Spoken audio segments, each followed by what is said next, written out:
Rates are at an all-time high. Where the heck are they going in the next 2 years? Well, in this video, we are going to break down all the points on where rates are headed and where some of the expert predictions are going in.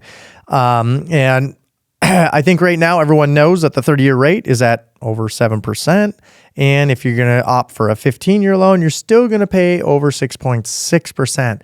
These are very unaffordable, especially when housing's really sitting at an all-time high as well. Where are you going to get the relief, or when is the relief coming?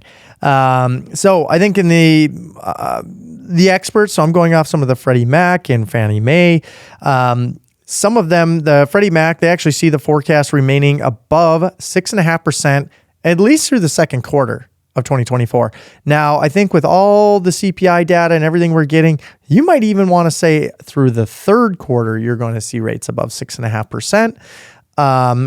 It is a political year, so take that with a grain of salt. I'm sure Q4 will be the hero. And their revised outlook for Fannie Mae's is 30-year fixed rate reaching 6.4. So they're a little more bullish even than Freddie Mac was. But I think it's worth mentioning that these two rates weren't, these predictions we're taking after Q1 data. I think we know that inflation is still coming in pretty hot.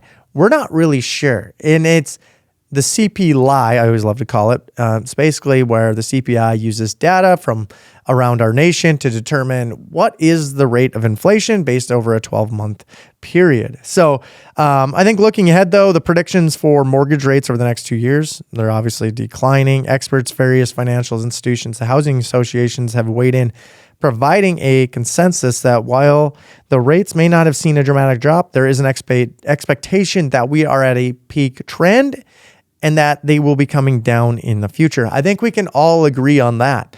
But we really want to get down to the nitty gritty. Okay, they're predicting rates basically at the end of this year, mid-end of this year at 6.5%, I think is what you can see as an average. Now at a 7.25% rate today, that seems a little unattainable, but we might get there. Again, a political year, so I'll just leave it at that.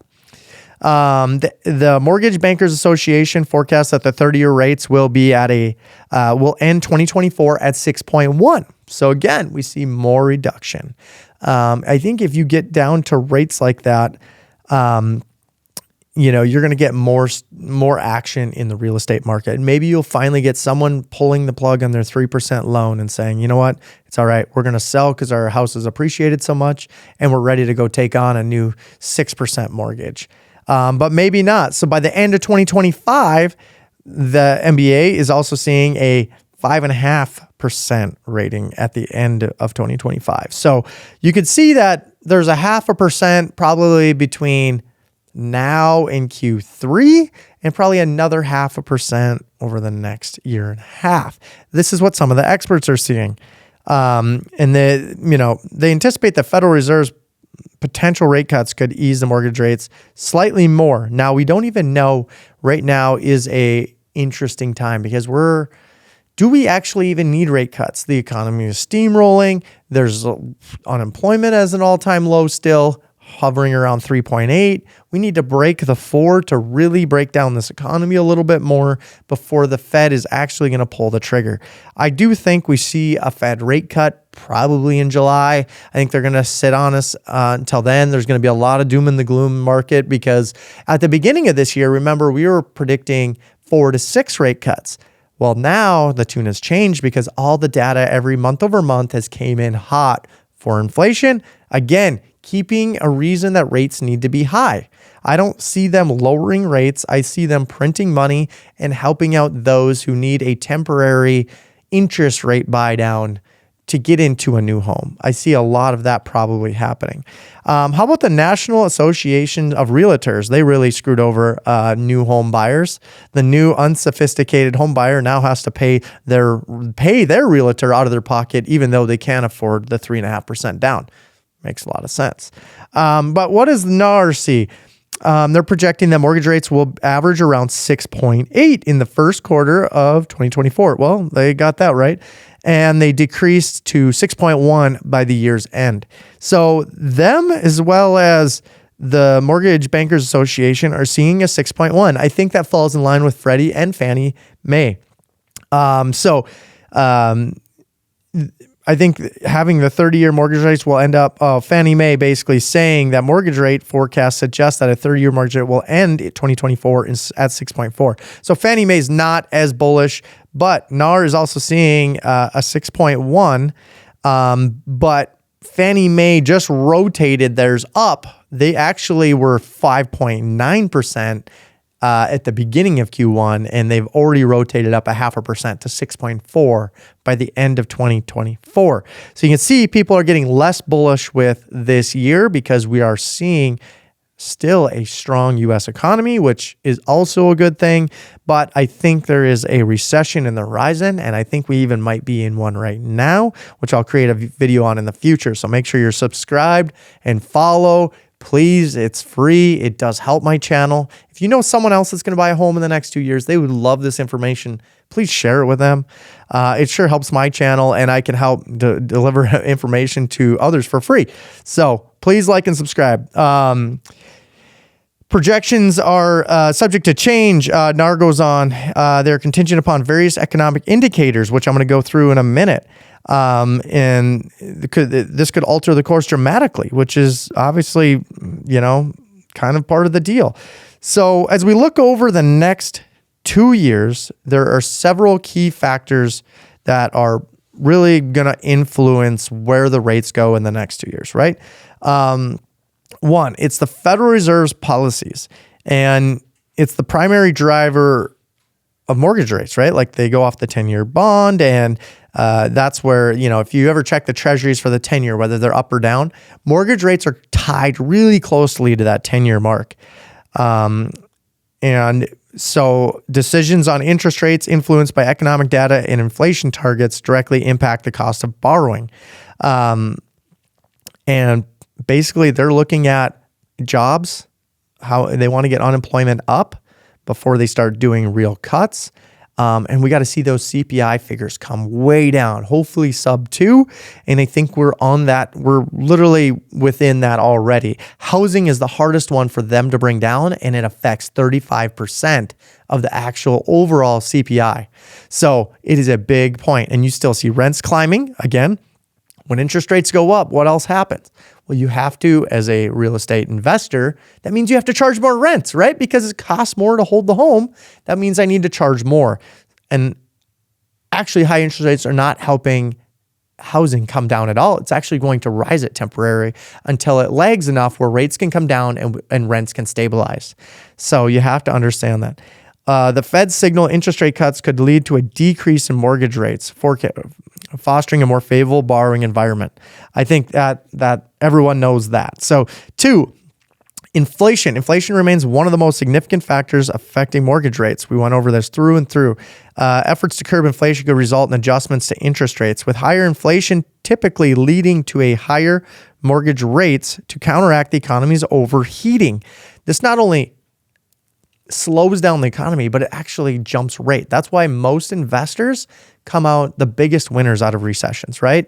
This is why the rich get richer and the poor get poorer, because as the lower class or the class that doesn't own any assets or equity in anything, they continually have to pay these high rents that investors now have to assume high debt. So guess what? As rates keep climbing up, debt, cost of borrowing gets more expensive, making it more expensive for the end user, and that is the renter. So if you don't have any equities, this can be your time why the rich get richer and the poor are really getting poorer. And number 3, the economic growth. The overall health of the economy plays a crucial role. I think strong economic indicators might push rates up as demand for credit increases, while signs of a slowdown could lead to a decrease in an effort to stimulate borrowing and investments. So if we have a strong economy, it's really hard to cut rates, right? Like we're seeing a lot of economic growth. Like there are things that are very overheated right now. You have a big problem in services in this country and housing. Like those are the 2 main driving factors making everything cost more money. And people, you have to understand that the cost of living is really not going to come down.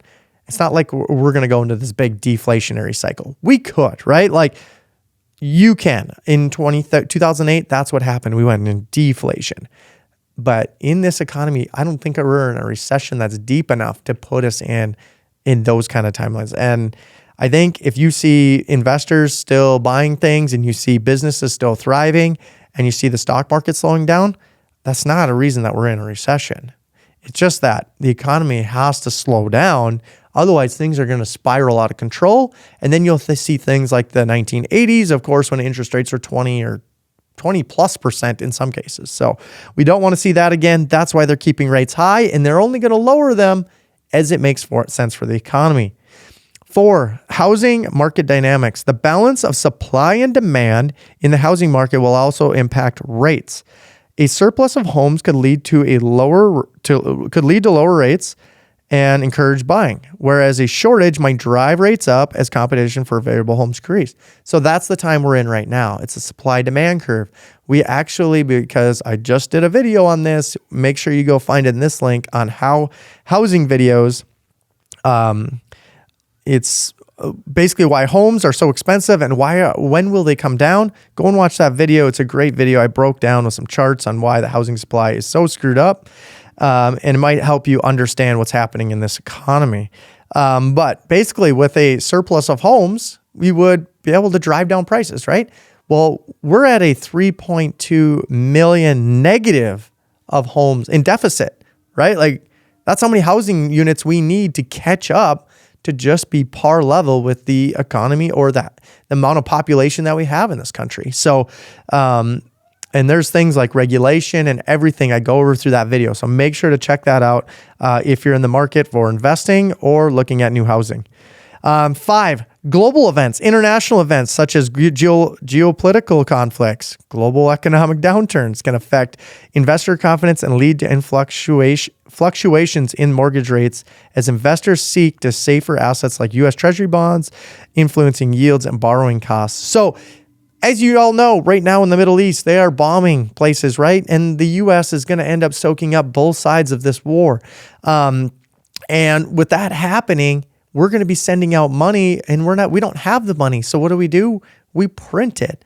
And it comes in the form of high costs of oil, and it causes us to print money and help these countries out.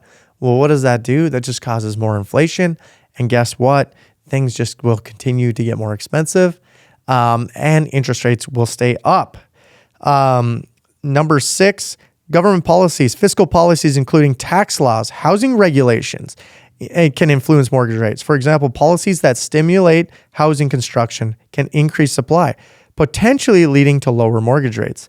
So in this country, we have a problem of affordability. We have had a problem of affordability for years now. And you remember in the 1980s, you can ask your parents if you're young, but maybe some of you lived this in the 80s, interest rates were high and you saw all these cookie cutter print and play homes. They were all very affordable, under 50 grand. You could get a 20% interest rate on a home there and still afford a $40,000 or $40,000 in mortgage. Well, what has happened over the years is that regulation and everything has driven up construction costs, and homes on the market have driven up in cost, and guess what has not followed suit? Well, income levels. Income levels have drastically been short of where housing markets are. So that's why we need these really low interest rates so we can have these really big valuation homes and people can afford them with the proper debt to income ratios. Salaries still need to climb. They're way beyond pace.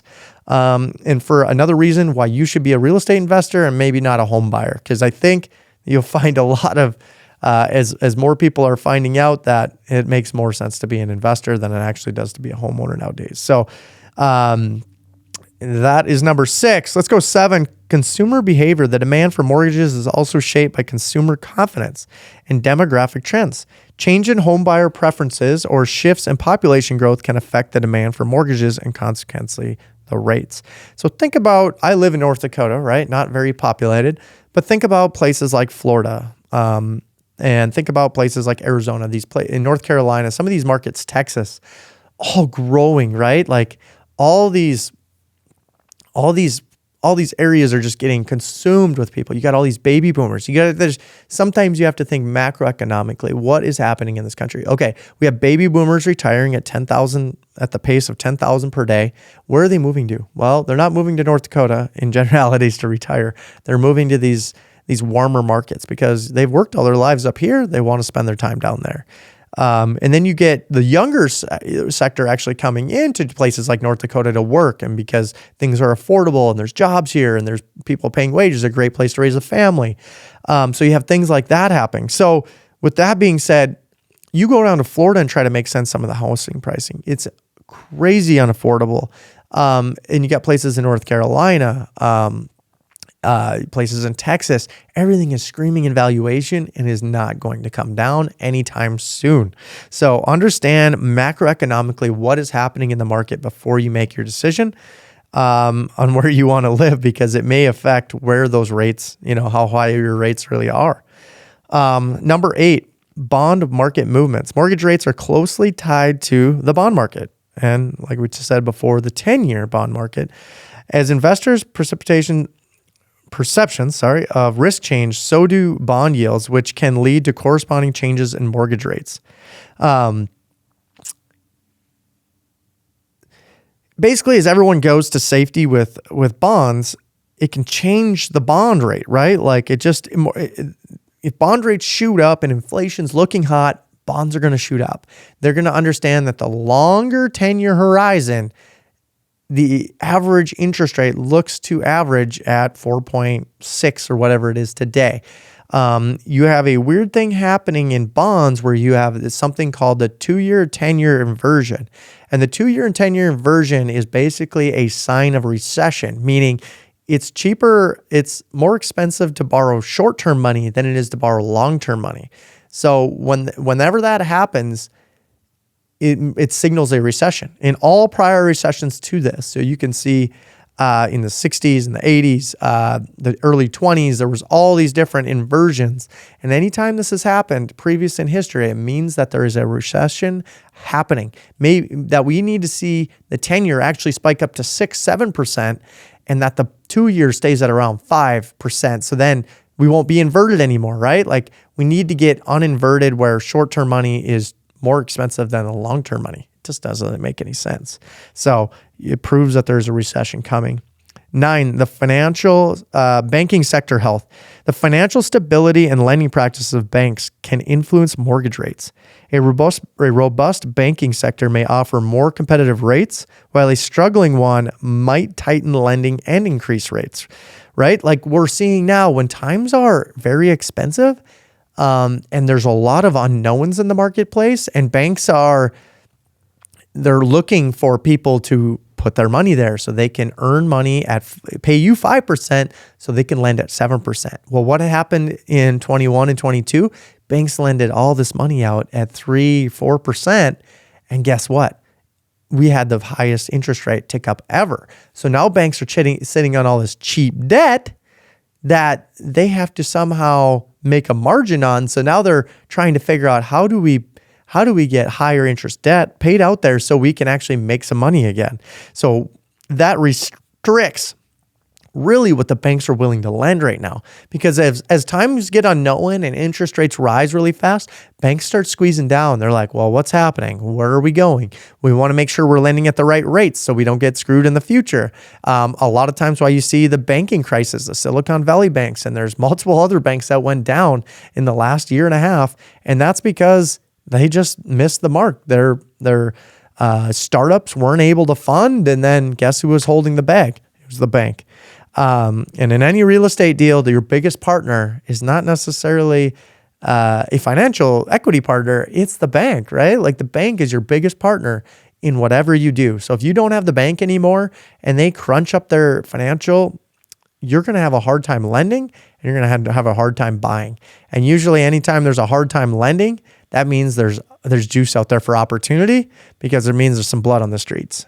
So number 10, technological advancements. The rise of fintech and online leading platforms has introduced more competition into the mortgage industry, which could lead to more favorable rates for consumers as companies really go for business. And I think, with all that being said, you have to, I think as technology improves, rates will improve, right? You got Rocket Mortgage and you got some of these online. You don't even need to go into a banker anymore, right? These are just, a lot of this is AI. A lot of these are VAs, low income people. I remember I just took down a short-term rental people and they said I wasn't approved for the loan. I was assuming a VA loan. And if you're not subscribed to my Substack, make sure you go that, because I literally break down the deal. And yes, you can take down assume a VA loan. And it was a 4.25% deal. And they told me, yeah, you're not financially qualified to do it. And it's like, what? And well, it ended up happening to be that Rocket Mortgage, they just have computers analyze everything and cheap VAs in the Philippines. And they could not underwrite the deal because they were taking all my passive losses from real estate and not negating those in our tax forms, because they're like, wow, you lose money every year. And it's like, yeah, I invest in real estate, but I do make money. I lose money on paper and I make money. So if you don't know what a real estate investor or don't know some of the depreciation benefits through investing in real estate, you should probably watch some of my other videos, and I have lots of summaries on those. But where rates are going, really, I wanted to break down the 10 things there that affect these interest rates and where they're going. I think all those are going to affect it. I think where are we going in 25? I think you can see some of the averages. I think we're going to be in that 6.1 to 6.3 area. I think by the end of 24, you got some of the political in there, which comes with some unknowns. I think even Biden has said that they understand that this is a problem for builders because we can't build as much, and it's only extending the problem, meaning there's a shortage of supply happening in the market, making things more unaffordable. But I think you do see a 5.5% by the end of 2025. So in a year and a half, really, we could see rates where we're lending on a 30-year mortgage at 5.5%. Should you wait till then, or should you be buying now? That's another question, right? Like, well, I can't afford anything now. Well, there's things at the bank that you could do to make things more affordable in the short term. You could maybe, whether it's your parents or whoever, but you could do an interest only period on the loan. You can do a rate buy down with, maybe you're working with a new builder. I think the government's going to come out with something where they reduce some of the payment. They're going to pay a portion of your payment for 2 years so you can get into something while interest rates subside. Again, that's only going to hurt inflation, extending higher interest rates for longer. So I don't know why they would do that. But they are in a predicament of what they do. I think we'll see mid 5% by the end of 2025. And I think you're going to see sub 6.5% in the end of 2024. There's not a lot of future to look forward to here. There's no reason to sit on sidelines. I promise you, housing is at an all-time shortage. Make sure you checked out that other video on showing how housing supply is, because that'll actually show you why we're not going to have any decline in the amount of homes out there to buy, and why things are not going to get cheaper in the future. So I appreciate y'all. We'll see you in the next one.